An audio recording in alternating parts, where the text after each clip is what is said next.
ಓಂ ಶ್ರೀ ಮಂಜುನಾಥಾಯ ನಮಃ. ಶ್ರೀ ಕ್ಷೇತ್ರ ಧರ್ಮಸ್ಥಳ ಗ್ರಾಮಾಭಿವೃದ್ಧಿ ಯೋಜನೆಯು ಕರ್ನಾಟಕ ರಾಜ್ಯಾದ್ಯಂತ ಎಲ್ಲ ಹಳ್ಳಿಗಳಲ್ಲಿ ಕೆಲಸವನ್ನ ಮಾಡ್ತಾ ಇದೆ. ಕರ್ನಾಟಕ ರಾಜ್ಯದ ಸುಮಾರು 6,40,529 ಸ್ವಸಹಾಯ ಸಂಘಗಳನ್ನ ಹೊಂದಿದ್ದು, ಈ ಸ್ವಸಹಾಯ ಸಂಘಗಳಲ್ಲಿ 53,17,690 ಜನ ಸದಸ್ಯರನ್ನೊಳಗೊಂಡ ಕುಟುಂಬವನ್ನ ಒಳಗೊಂಡಿದೆ. ಗ್ರಾಮಾಭಿವೃದ್ಧಿ ಯೋಜನೆಯ ಮುಖ್ಯ ಉದ್ದೇಶ ಗ್ರಾಮೀಣ ಭಾಗದ ಜನರ ಅಭಿವೃದ್ಧಿ, ಸಣ್ಣ ಮತ್ತು ಅತಿ ಸಣ್ಣ ರೈತರು ಮತ್ತು ದುರ್ಬಲರ ಅಭಿವೃದ್ಧಿ ಈ ಕಾರ್ಯಕ್ರಮದ ಮುಖ್ಯ ಉದ್ದೇಶವಾಗಿದೆ. ಗ್ರಾಮಾಭಿವೃದ್ಧಿ ಯೋಜನೆಯಲ್ಲಿ ಮುಖ್ಯವಾಗಿ ಕೃಷಿ ಕಾರ್ಯಕ್ರಮಗಳನ್ನ ಹಮ್ಮಿಕೊಳ್ಳಲಾಗಿದೆ. ಈ ಕೃಷಿ ಕಾರ್ಯಕ್ರಮಗಳಲ್ಲಿ ಪ್ರಗತಿ ಬಂಧು ಕಾರ್ಯಕ್ರಮ ಮುಖ್ಯವಾಗುತ್ತೆ. ಒಟ್ಟು 3,17,519 ಪ್ರಗತಿ ಬಂಧು ತಂಡಗಳನ್ನ ಹೊಂದಿದ್ದು, ಇದರಲ್ಲಿ 18,79,614 ಜನ ಸದಸ್ಯರನ್ನೊಳಗೊಂಡಿದೆ. ಪ್ರಗತಿ ಬಂಧು ಕಾರ್ಯಕ್ರಮ ಗ್ರಾಮಾಭಿವೃದ್ಧಿ ಯೋಜನೆಯ ಮೂಲ ಕಲ್ಪನೆ. ಪ್ರಾರಂಭ ಹಂತದಲ್ಲಿ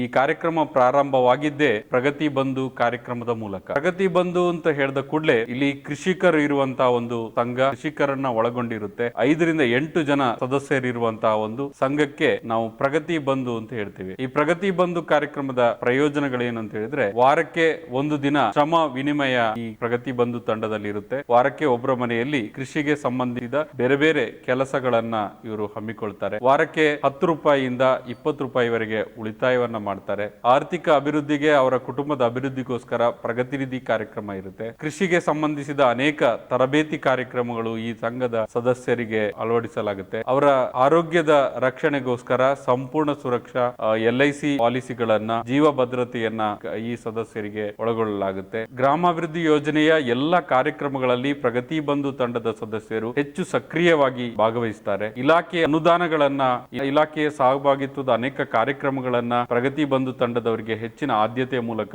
ಅನುಷ್ಠಾನ ಮಾಡಲಾಗುತ್ತೆ. ಅಧ್ಯಯನ ಪ್ರವಾಸ, ತರಬೇತಿ, ವಿಸ್ತರಣಾ ಕಾರ್ಯಕ್ರಮಗಳಿಗೆ ಹೆಚ್ಚು ನಮ್ಮ ಪ್ರಗತಿ ಬಂಧು ತಂಡದ ಸದಸ್ಯರನ್ನ ಭಾಗವಹಿಸಲಿಕ್ಕೆ ಅವಕಾಶ ಮಾಡಿಕೊಡಲಾಗುತ್ತೆ. ಅದು ಗ್ರಾಮಾಭಿವೃದ್ಧಿ ಯೋಜನೆಯ ಹೆಚ್ಚು ಕಾರ್ಯಕ್ರಮಗಳಲ್ಲಿ ನಮ್ಮ ಪ್ರಗತಿ ಬಂಧು ತಂಡದ ಸದಸ್ಯರು ಹೆಚ್ಚಿನ ಸಂಖ್ಯೆಯಲ್ಲಿ ಭಾಗವಹಿಸುತ್ತಾರೆ. ಈ ಪ್ರಗತಿ ಬಂಧು ತಂಡದ ಸದಸ್ಯರಿಗೆ ಮುಖ್ಯವಾಗಿ ತರಬೇತಿ ಕಾರ್ಯಕ್ರಮಗಳು, ಏನೆಲ್ಲ ಸೌಲಭ್ಯಗಳು ಯೋಜನೆಯ ಕಾರ್ಯಕ್ರಮಗಳಲ್ಲಿ ನಮ್ಮೆಲ್ಲ ಸದಸ್ಯರಿಗೂ ಅನ್ವಯ ಆಗುತ್ತೆ. ಆದರೂ ಮುಖ್ಯವಾಗಿ ಪ್ರಗತಿ ಬಂಧು ತಂಡದ ಸದಸ್ಯರಿಗೆ ಹೆಚ್ಚಿನ ಆದ್ಯತೆಯ ಮೇಲೆ ಏನೆಲ್ಲ ಕಾರ್ಯಕ್ರಮಗಳನ್ನು ನಾವು ಅನುಷ್ಠಾನ ಮಾಡ್ತೇವೆ ಎನ್ನುವಂಥದ್ದು ಮುಖ್ಯವಾಗಿದೆ. ಇಲ್ಲಿ ಕೃಷಿ ತರಬೇತಿ ಕಾರ್ಯಕ್ರಮಗಳು, ಒಂದು ಯೋಜನಾ ಕಚೇರಿಗೆ 26 ಬೇರೆ ಬೇರೆ ರೀತಿಯ ತರಬೇತಿ ಕಾರ್ಯಕ್ರಮಗಳನ್ನು ಅನುಷ್ಠಾನ ಮಾಡ್ತೇವೆ. ಆಯಾ ಭಾಗಕ್ಕೆ ಸೂಕ್ತವಾಗಿರುವಂತಹ ತರಬೇತಿಗಳು, ಅದರಲ್ಲಿ ಭತ್ತ, ಸಿರಿಧಾನ್ಯ, ಮಲ್ಲಿಗೆ ಕೃಷಿ, ಹೈನುಗಾರಿಕೆ, ಇತರ ಪಶುಸಂಗೋಪನೆ, ರೇಷ್ಮೆ ಕೃಷಿ, ಸ್ವಉದ್ಯೋಗ ತರಬೇತಿಗಳು, ಈ ಎಲ್ಲ ಕಾರ್ಯಕ್ರಮಗಳು ತರಬೇತಿ ಕಾರ್ಯಕ್ರಮಗಳಲ್ಲಿ ಒಳಗೊಳ್ಳುತ್ತವೆ. ಸುಮಾರು 50 ಜನ ಇರುವಂತಹ ಒಂದು ತರಬೇತಿ, ಅಂದ್ರೆ ಒಂದು ಕೃಷಿಕರ ತಾಕಿನಲ್ಲಿ ಇದನ್ನು ರೈತ ಕ್ಷೇತ್ರ ಪಾಠಶಾಲೆ ಅಂತ ಹೇಳ್ತೀವಿ. ಎಲ್ಲ ಹಂತಗಳನ್ನ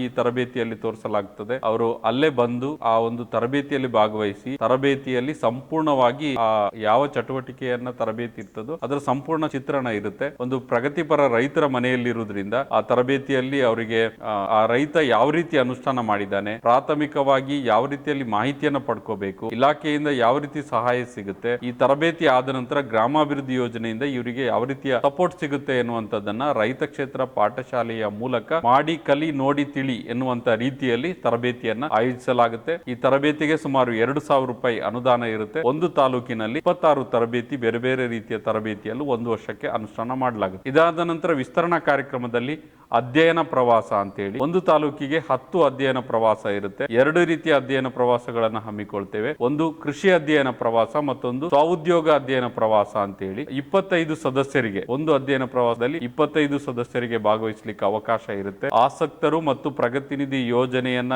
ಅನುಷ್ಠಾನ ಮಾಡಿ ಯಾರು ಸಾಲವನ್ನ ಪಡ್ಕೊಂಡಿದ್ದಾರೋ ಅಂತ ಸದಸ್ಯರನ್ನ ಆಯ್ಕೆ ಮಾಡಿಕೊಂಡು ಅಧ್ಯಯನ ಪ್ರವಾಸವನ್ನ ಹಮ್ಮಿಕೊಳ್ಳಲಾಗುತ್ತೆ. ಈ ಅಧ್ಯಯನ ಪ್ರವಾಸ 1 ದಿನದ ಅಧ್ಯಯನ ಪ್ರವಾಸ ಇರುತ್ತೆ. ನಮ್ಮ ಕ್ಷೇತ್ರದ ತಾಲೂಕಿನ ಕೃಷಿ ಮೇಲ್ವಿಚಾರಕರು ಈ ಅಧ್ಯಯನ ಪ್ರವಾಸವನ್ನ ಆಯೋಜನೆ ಮಾಡ್ತಾರೆ. ಮಾದರಿ ರೈತರು, ಈಗಾಗಲೇ ಪ್ರಗತಿ ನಿಧಿಯನ್ನ ಪಡೆದು ಅನುಷ್ಠಾನ ಮಾಡಿರುವಂತಹ ರೈತರು ಯಾರಿದ್ದಾರೆ, ಅವರು ಯಶಸ್ವಿಯಾಗಿ ಅನುಷ್ಠಾನ ಮಾಡಿರುವಂತಹ ರೈತರ ಮನೆಯಲ್ಲಿ ಕರ್ಕೊಂಡೋಗಿ ಅವರು ಯಾವ ರೀತಿಯಲ್ಲಿ ಅಭಿವೃದ್ಧಿ ಆಗಿದ್ದಾರೆ, ಯಾವ ಘಟಕವನ್ನ ಅನುಷ್ಠಾನ ಮಾಡ್ತಾ ಇದ್ದಾರೆ, ಯಾವೆಲ್ಲ ಘಟಕವನ್ನ ಅವರು ಅನುಷ್ಠಾನ ಮಾಡ್ಕೊಂಡು ಬಂದಿದ್ದಾರೆ, ಇದರೆಲ್ಲ ವಿವರವನ್ನ ಒಬ್ಬ ಮಾದರಿ ರೈತನಿಂದ ಇಲ್ಲಿ ಕೃಷಿ ತಾಕುಗಳನ್ನ ಭೇಟಿ ಮಾಡುವುದರ ಮೂಲಕ ರೈತರಿಗೆ ಸಂಪೂರ್ಣ ಮಾಹಿತಿ ಅಧ್ಯಯನ ಪ್ರವಾಸದಲ್ಲಿ ಅವರಿಗೆ ಸಿಗುತ್ತೆ. ಆ ಅಧ್ಯಯನ ಪ್ರವಾಸಕ್ಕೆ ಬಂದ ನಂತರ ಅವರು ಆ ಚಟುವಟಿಕೆಯನ್ನ ಆಯ್ಕೆ ಮಾಡ್ಲಿಕ್ಕೆ ಬೇಕಾಗುವಂತ ಅನುಪಾಲನೆಯನ್ನ ಕೂಡ ಕೃಷಿ ಮೇಲ್ವಿಚಾರಕರು ಮಾಡ್ತಾರೆ.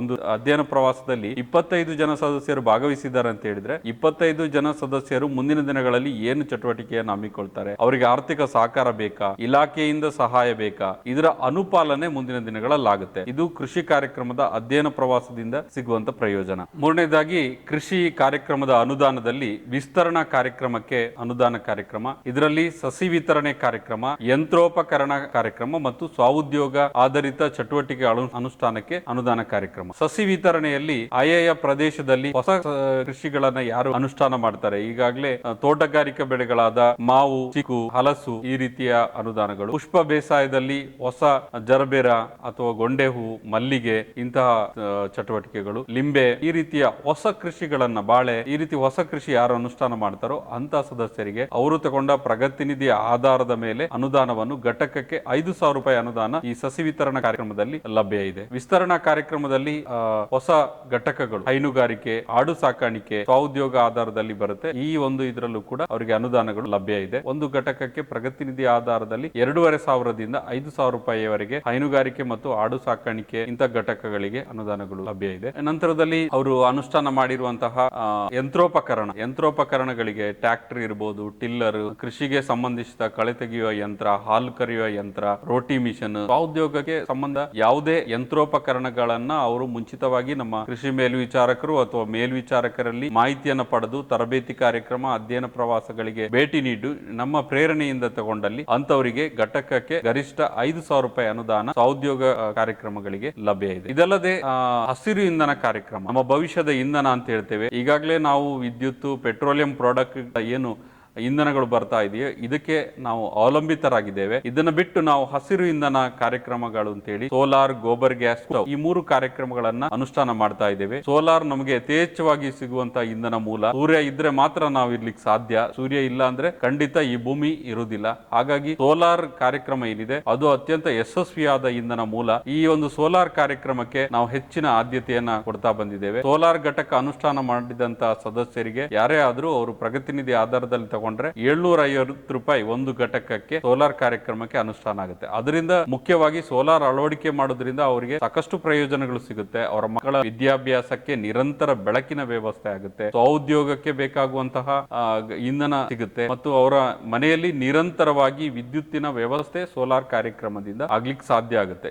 ನಿರಂತರ ವಿದ್ಯುತ್ ಇರುವುದರಿಂದ ಅವರು ಸಮಯವನ್ನ ಬೇರೆ ಬೇರೆ ರೀತಿಯಲ್ಲಿ ಸದುಪಯೋಗ ಮಾಡಿಕೊಂಡು ಸ್ವಉದ್ಯೋಗ ಮಾಡಬಹುದು, ಅವರ ಮನೆ ಇತರ ಕೆಲಸಗಳನ್ನ ಮಾಡಬಹುದು. ಎಲ್ಲಾ ರೀತಿಯಲ್ಲಿ ಒಂದು ಮನೆಯಲ್ಲಿ ಸೋಲಾರ್ ಇದೆ ಅಂತ ಹೇಳಿದ್ರೆ ಆ ಮನೆಯ ಗೌರವ ಜಾಸ್ತಿ ಆಗುತ್ತೆ ಮತ್ತು ಅವ್ರಿಗೆ ಎಲ್ಲ ರೀತಿಯಲ್ಲೂ ಅನುಕೂಲ ಆಗುತ್ತೆ. ಹಾಗಾಗಿ ಸೋಲಾರ್ ಕಾರ್ಯಕ್ರಮಕ್ಕೆ ಹೆಚ್ಚಿನ ಆದ್ಯತೆಯನ್ನ ಕೊಟ್ಟಿದ್ದೇವೆ. ಎರಡನೇದಾಗಿ ಗೋಬರ್ ಗ್ಯಾಸ್. ಈಗಾಗಲೇ ಹೈನುಗಾರಿಕೆ ಹೆಚ್ಚಾಗಿ ಅನುಷ್ಠಾನ ಮಾಡೋದ್ರಿಂದ ಹೈನುಗಾರಿಕೆಯಲ್ಲಿ ಹಾಲಿನಲ್ಲಿ ನಮಗೆ ಎಷ್ಟು ಪ್ರಯೋಜನ ಸಿಗುತ್ತೋ ಅದರಿಂದ ಬರುವಂತಹ ಸೆಗಣಿ ಮತ್ತು ಮೂತ್ರದಿಂದ ಅಷ್ಟೇ ಬೆನಿಫಿಟ್ ಇದೆ. ಈ ಸೆಗಣಿ ಮೂತ್ರವನ್ನ ಸರಿಯಾಗಿ ರೈತರು ಬಳಕೆ ಮಾಡಿದಲ್ಲಿ ಅವರಿಗೆ ಹೈನುಗಾರಿಕೆ 100ಕ್ಕೆ 100 ಲಾಭದಾಯಕ. ಇದರಲ್ಲಿ ಬರುವಂತಹ ಒಂದು ಉತ್ತಮ ವ್ಯವಸ್ಥೆ ಅಂದ್ರೆ ಗೋಬರ್ ಗ್ಯಾಸ್. ಗೋಬರ್ ಗ್ಯಾಸ್ಗೆ ಈಗಾಗಲೇ ಕೇಂದ್ರ ಸರ್ಕಾರ ಮತ್ತು ರಾಜ್ಯ ಸರ್ಕಾರದಿಂದ ಉತ್ತಮ ಸಬ್ಸಿಡಿ ವ್ಯವಸ್ಥೆ ಇದೆ. ಆ ಗೋಬರ್ ಗ್ಯಾಸ್ ಘಟಕವನ್ನ ಒಂದು ಮನೆಗೆ ಸುಮಾರು 1 ಘನಮೀಟರ್, 2 ಘನಮೀಟರ್, 3 ಘನಮೀಟರ್ ಈ ರೀತಿಯಲ್ಲಿ ಅವರ ಮನೆಯಲ್ಲಿ ಎಷ್ಟು ಸೆಗಣಿ ಸಿಗುತ್ತೆ ಅದರ ಆಧಾರದಲ್ಲಿ ಗೋಬರ್ ಗ್ಯಾಸ್ ಘಟಕಗಳನ್ನ ಮಾಡಬಹುದು. ಇದರಲ್ಲಿ 2 ಮಾದರಿ ಇದೆ, ಡ್ರಮ್ ಸಿಸ್ಟಮ್ ಮತ್ತು ದಿನಬಂಧು ಮಾದರಿ ಅಂತ ಹೇಳಿ. ಈ ಭಾಗಕ್ಕೆ ನಮಗೆ ಹೆಚ್ಚಾಗಿ ದಿನಬಂಧು ಮಾದರಿಯ ಗೋಬರ್ ಗ್ಯಾಸ್ ಘಟಕಗಳು ಕಡಿಮೆ ಖರ್ಚಿನಲ್ಲಿ ರೈತರಿಗೆ ಹೆಚ್ಚು ಗ್ಯಾಸ್ ಅನ್ನು ಒದಗಿಸುವಂತ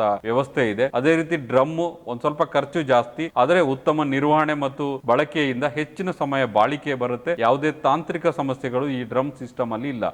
ಈ 2 ಗೋಬರ್ ಗ್ಯಾಸ್ ಘಟಕಗಳನ್ನು ಯಾರು ಅಳವಡಿಕೆ ಮಾಡ್ತಾರೋ ಅವರಿಗೆ ಯೋಜನೆಯಿಂದ 1,000 ರೂಪಾಯಿ ಸಹಾಯಧನವನ್ನ ಒದಗಿಸ್ತೇವೆ ಮತ್ತು ಉತ್ತಮ ಡೀಲರ್ ಅನ್ನ ಆಯ್ಕೆ ಮಾಡಿಕೊಂಡು ಘಟಕವನ್ನ ರಚನೆ ಮಾಡುವಂತದ್ದು, ಅದರ ಮೇಲ್ವಿಸ್ತಾರಿಯನ್ನು ನೋಡುವಂತದ್ದು, ಘಟಕ ರಚನೆ ಆದ ನಂತರ ಅದಕ್ಕೆ ನಿರ್ವಹಣೆಯ ಬಗ್ಗೆ ತರಬೇತಿ ಕಾರ್ಯಕ್ರಮವನ್ನ ಕೊಡುವಂತ ವ್ಯವಸ್ಥೆಯನ್ನ ಮಾಡ್ತೇವೆ. ಈಗಾಗಲೇ ಗ್ರಾಮಾಭಿವೃದ್ಧಿ ಯೋಜನೆಯ ಮೂಲಕ 30,000ಕ್ಕಿಂತ ಹೆಚ್ಚು ಗೋಬರ್ ಗ್ಯಾಸ್ ಘಟಕಗಳನ್ನ ಅಳವಡಿಕೆ ಮಾಡಲಿಕ್ಕೆ ಪ್ರೋತ್ಸಾಹವನ್ನ ಕೊಟ್ಟಿದ್ದೇವೆ. ಮೂರನೇದಾಗಿ ಎನ್ನುವಂತ ಕಾರ್ಯಕ್ರಮ ಇದೆ, ಪರಿಸರ ಸ್ನೇಹಿ ಅಡಿಗೆ ಒಲೆ. ಕೆಲವು ಭಾಗಗಳಲ್ಲಿ ಹೆಚ್ಚಿನವರು LPG ಗ್ಯಾಸ್ ಅನ್ನ ಬಳಕೆ ಮಾಡ್ತಾರೆ. LPG ಗ್ಯಾಸ್ ಅನಿವಾರ್ಯ ಸಂದರ್ಭ ಖಾಲಿ ಆಗುತ್ತೆ ಅಥವಾ ಅವರು ಕೃಷಿ ಮಾಡುವಂತ ಹೊಲಕ್ಕೆ ಹೋದಾಗ ಅವರು ಅಡಿಗೆ ಮಾಡಿಕೊಳ್ಳಿಕ್ಕೆ ಅನುಕೂಲ ಆಗುವಂತೆ ಪರಿಸರ ಸ್ನೇಹಿ ಅಡುಗೆ ಒಲೆಗಳನ್ನ ವಿತರಣೆ ಮಾಡುವಂತ ಕಾರ್ಯಕ್ರಮ ಕೂಡ ಇದೆ. ಇದು ರೈತರಿಗೆ ಈ ಅಡಿಗೆ ಒಲೆಯಿಂದ ಬರುವಂತ ಹೊಗೆಯಿಂದಾಗಿ ಸಾಕಷ್ಟು ಆರೋಗ್ಯ ಸಮಸ್ಯೆಗಳು ಬರುತ್ತೆ, ಹೆಚ್ಚು ಇಂಧನ ಬೇಕಾಗುತ್ತೆ. ಹಾಗಾಗಿ ಕಡಿಮೆ ಕಟ್ಟಿಗೆಯನ್ನ ಬಳಕೆ ಮಾಡಿಕೊಂಡು ಈ ಅಡಿಗೆ ಒಲೆಯನ್ನ ಬಳಕೆ ಮಾಡಿದ್ರೆ ರೈತರಿಗೆ ತುಂಬಾ ಪ್ರಯೋಜನ ಇದೆ. ಇದನ್ನು ಕೂಡ ರಿಯಾಯಿತಿ ದರದಲ್ಲಿ ಒದಗಿಸುವಂತ ಕೆಲಸ ಗ್ರಾಮಾಭಿವೃದ್ಧಿ ಯೋಜನೆಯಿಂದ ಆಗ್ತಾ ಇದೆ. ಇನ್ನು ಜಲವಿದ್ಯುತ್ ಕಾರ್ಯಕ್ರಮ ಅಂತ ಇದೆ. ಇದು ನಮ್ಮ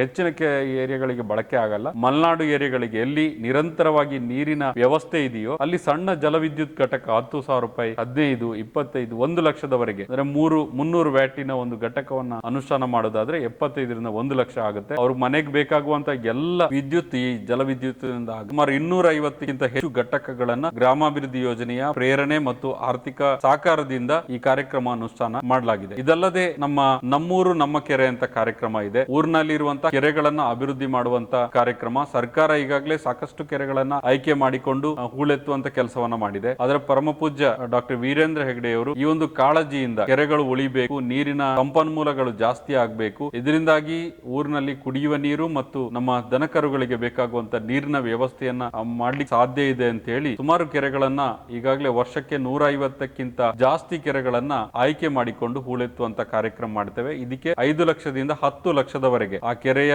ಖರ್ಚು ವೆಚ್ಚ ಊರಿನಲ್ಲಿ ಕೆರೆ ಅಭಿವೃದ್ಧಿ ಸಮಿತಿಯನ್ನ ರಚನೆ ಮಾಡಿಕೊಂಡು ಅದನ್ನ ನೋಡಿಕೊಂಡು ಬಜೆಟ್ ಅನ್ನ ನೋಡಿಕೊಂಡು 10 ಲಕ್ಷದವರೆಗೂ ಕೂಡ ಅನುದಾನ ಈ ಕಾರ್ಯಕ್ರಮದಲ್ಲಿ ಲಭ್ಯ ಇದೆ. ಇನ್ನು ದೇವಸ್ಥಾನದ ಅಭಿವೃದ್ಧಿಗಳಿಗೆ ಸ್ಥಳೀಯ ಆಡಳಿತದ ಮನವಿಯ ಆಧಾರದಲ್ಲಿ ಅವರ ಬಜೆಟಿನ ಆಧಾರದಲ್ಲಿ ವಿಶೇಷವಾಗಿ ದೇವಸ್ಥಾನಗಳ ಅಭಿವೃದ್ಧಿಗೆ, ಸಮುದಾಯ ಅಭಿವೃದ್ಧಿ ಕಾರ್ಯಕ್ರಮದಲ್ಲಿ ಹಾಲಿನ ಸೊಸೈಟಿಗಳ ಅಭಿವೃದ್ಧಿಗೆ ಈಗಾಗಲೇ 1,500ಕ್ಕಿಂತ ಹೆಚ್ಚು ಹಾಲಿನ ಸೊಸೈಟಿಗೆ 25 ಕೋಟಿಗಿಂತ ಹೆಚ್ಚು ಅನುದಾನವನ್ನು ಈ ಕಾರ್ಯಕ್ರಮದಲ್ಲಿ ಒದಗಿಸಲಾಗಿದೆ. ಒಂದು ಊರಿನಲ್ಲಿ ಹಾಲಿನ ಸೊಸೈಟಿ ಇದ್ರೆ ಖಂಡಿತ ಆ ಊರಿನ ಅಭಿವೃದ್ಧಿಗೆ ಅದು ಪೂರಕ ಆಗುತ್ತೆ ಎನ್ನುವ ನಿಟ್ಟಿನಲ್ಲಿ ಈ ಕಾರ್ಯಕ್ರಮಕ್ಕೆ ಅನುದಾನ ಕೊಡಲಾಗ್ತಾ ಇದೆ. ಸಮುದಾಯ ಅಭಿವೃದ್ಧಿ ಕಾರ್ಯಕ್ರಮದಲ್ಲಿ ಶಿಕ್ಷಣಕ್ಕೆ ಹೆಚ್ಚಿನ ಒತ್ತನ್ನು ಕೊಟ್ಟಿದ್ದೇವೆ. ಇದರಲ್ಲಿ ಶಾಲೆಗಳಿಗೆ ಬೆಂಚ್ ಡೆಸ್ಕ್ ಅನ್ನು ಒದಗಿಸುವಂತದ್ದು, ಜ್ಞಾನದೀಪ ಶಿಕ್ಷಕರನ್ನು ಒದಗಿಸುವಂತದ್ದು, ಇನ್ನು ಆರೋಗ್ಯದ ದೃಷ್ಟಿಯಿಂದ ಹೋದ್ರೆ ಇನ್ನು ಬೇರೆ ಬೇರೆ ಕಾರ್ಯಕ್ರಮಗಳನ್ನ ಸಮುದಾಯ ಅಭಿವೃದ್ಧಿ ಕಾರ್ಯಕ್ರಮದಿಂದ ಊರಿನ ಬೇಡಿಕೆ ಮತ್ತು ನಮ್ಮ ಯೋಜನಾ ಕಚೇರಿಯ ಬೇಡಿಕೆಗೆ ಅನುಗುಣವಾಗಿ ಬೇರೆ ಬೇರೆ ಕಾರ್ಯಕ್ರಮಗಳನ್ನು ಮಾಡಲಾಗ್ತಾ ಇದೆ. ಒಟ್ಟಿನಲ್ಲಿ ಗ್ರಾಮಾಭಿವೃದ್ಧಿ ಯೋಜನೆ ನಮ್ಮ ಗ್ರಾಮದ ಸರ್ವಾಂಗೀಣ ಅಭಿವೃದ್ಧಿಗೋಸ್ಕರ ಒಂದು ರಚನೆಯಾಗಿರುವಂತಹ ವ್ಯವಸ್ಥೆ. ಇದನ್ನ ಹೆಚ್ಚಿನ ಸದಸ್ಯರು ಇದರ ಸದುಪಯೋಗ, ನಮ್ಮ ಸಂಘದ ಸದಸ್ಯರು ಇರ್ಬೋದು ಅಥವಾ ಇತರ ಸದಸ್ಯರು ಇದರ ಸದುಪಯೋಗವನ್ನು ಪಡ್ಕೊಳ್ಬೇಕು. ಈ ಮೂಲಕ ನಾನು ವಿನಂತಿ ಮಾಡ್ತಾ ಇದ್ದೇನೆ.